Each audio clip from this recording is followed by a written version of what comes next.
Now we stand and wonder at the bones of these giant lizards, which were the dominant species for so long.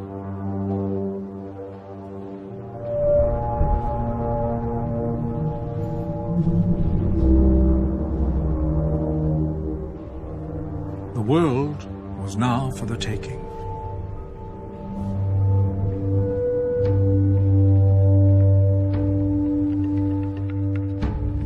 Mammals were able to move into every niche, but it was one group that lived in the trees that began a new line in the evolutionary path.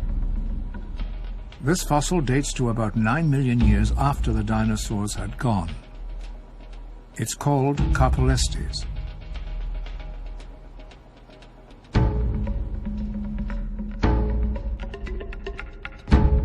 There is a feature of this skeleton which is intriguing. On one of its limbs there are fingers, and one of them bends toward the palm. This is what primates have today.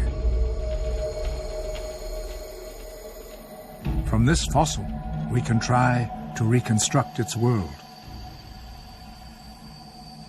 Like many mammals, it was probably nocturnal.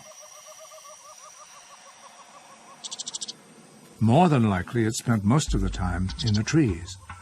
It was safer there than on the forest floor.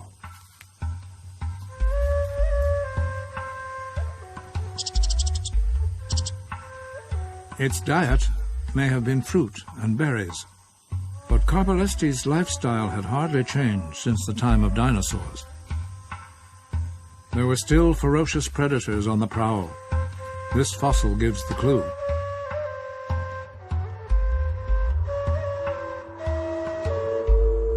The creature which made this footprint was a contemporary of Carpolestes.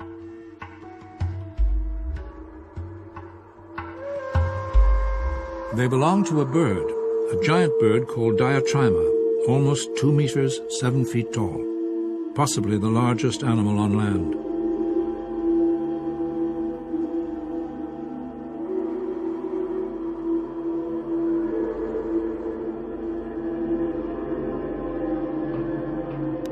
Once the dinosaurs had gone, birds like this seized dominance.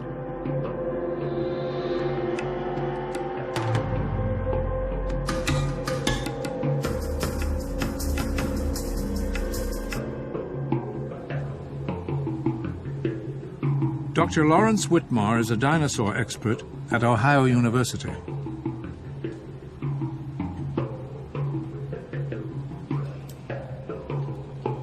He has been studying the ecology of these giants for the last 15 years. He is fascinated by the skull. Well, when I first saw the skull of Diatryma, the first thing that I was struck by was its size. It's absolutely huge. This comes from a bird, but it's larger than any known bird skull that's living today. It's potentially larger than what we see in a lion or a bear, but it's organized differently. What this animal used this unusual skull for.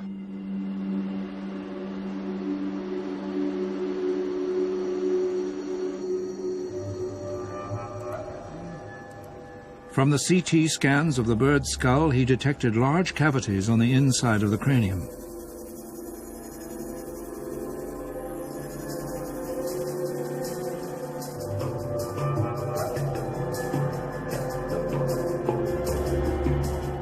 He thinks this is where the muscles to move the beak were supported.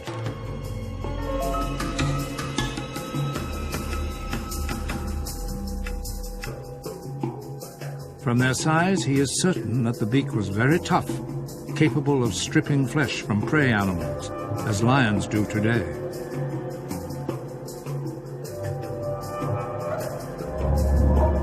Its skull was very large in proportion to the size of its body. Obviously, it was a ferocious predator.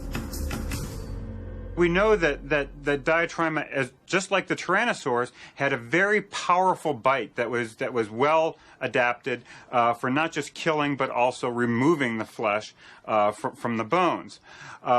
So in a sense, what we see here with Diatryma, and I would imagine that the animals of its day viewed it in much the same way, was Diatryma was in many respects sort of a mini T-Rex.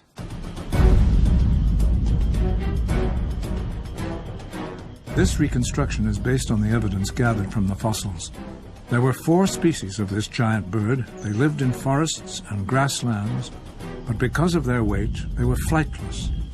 They could probably run as fast as humans today.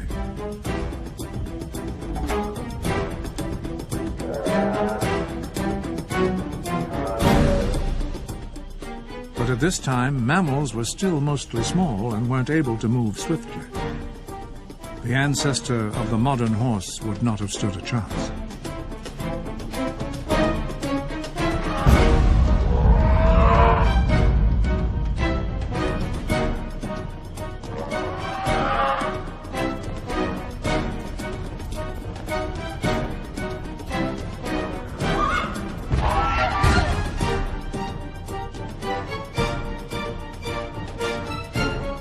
Once dead, the flesh would have been ripped from the body by the giant and powerful beak.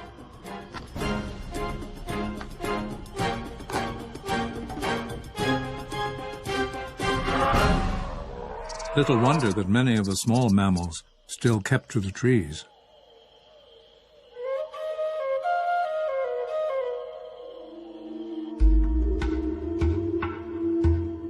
These giant birds ruled from Europe to North America.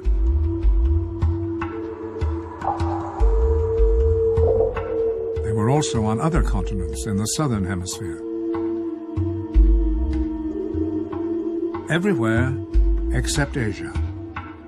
Here there are no fossil birds, only mammals.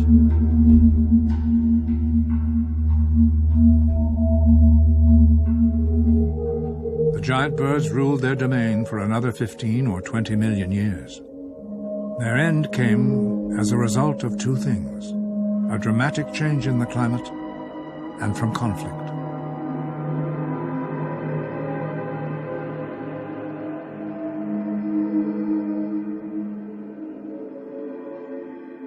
"60 million years ago, there was a long and narrow sea which stretched between Asia and Europe, separating the 2 continents. At the other end, Asia was connected to North America by a land bridge located far north and under permanent ice. Nothing could cross in or out of Asia.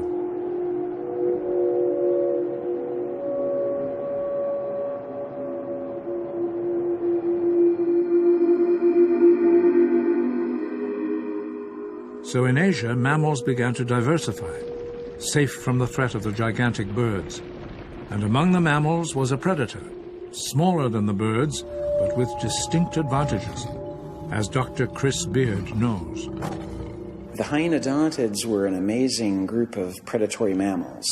There were really 2 main things that distinguished the hyenodontids from any other kinds of predatory mammals that were alive at this time. The first was that the hyenodontids had 3 sets of teeth on the upper and the lower jaws that were used to cut through flesh. The other thing that set hyenodontids apart for their time was that they were very fast runners. The other predatory mammals that were alive at the time of hyenodontids were slow, ponderous animals that were not fast runners. Some of them could climb and were arboreal, but none of them were quick runners. The smooth, round joints and sockets show that this creature was able to run fast and hunt down its prey.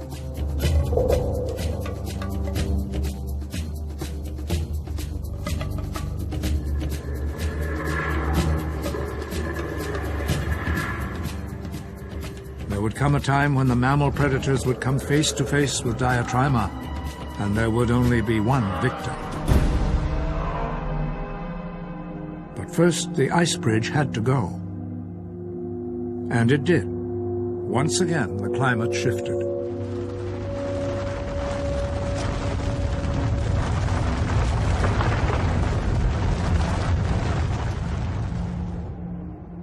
Ice had melted and the land bridge was open. A confrontation was inevitable. It was just a matter of time. It was the mammals who made the journey to North America.